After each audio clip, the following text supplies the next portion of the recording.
आज सकाळी थोडी धावपळ झाली आणि बघा माझा मी दोन्ही पण कंपास घरी ठेवून दिला आहे. तर काय माहीत मुलांना मागून लिहितो की तसाच बसून राहतो, घरी आल्यानंतर कळेलच त्याचं.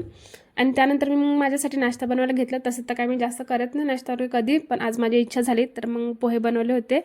तर माझा नाश्ता वगैरे झाला आहे करून आणि त्यानंतर मग झाडांना पण पाणी द्यायचं बाकी होतं, तर ते पण देऊन घेत आहे. आणि जे तुम्हाला हे डब्यात दिसतं ना, ते जैविक खत आहे. त्यांनीच दिलं होतं त्या नर्सरीवाल्या दादानीच. तर आणि हे जेव्हापासून टाकते तेव्हापासून झाडं खरंच हिरवीगार आहे आणि असं काही कीड वगैरे लागलं नाही. आणि पहिल्यांदा असं झालं की मी फुलांचं झाडं आणली आणि त्याला कड्या आल्या, तर मला पण बघून भारी वाटलं ते. तर मितला आहे ना, समजून घ्या 20-25 दिवस झाले त्याला सर्दी आहे, पण भरपूर औषध वगैरे दिलं पण काही फायदा झालेला नाही. तर त्यामुळे म्हटलं चला हे घरचं उपाय करून बघू. तर हे 4-5 लवंग आहेत आणि 4-5 मिरे, त्याला लोखंडी तव्यावर भाजायचं आणि त्याला असं पावडर करून घ्यायची खलबत्त्यामध्ये. आणि जे आपलं हनी असतं ना, 1 चमचा हनीमध्ये हे 1 चिमूट भर देऊन असं पिऊन घ्यायचं.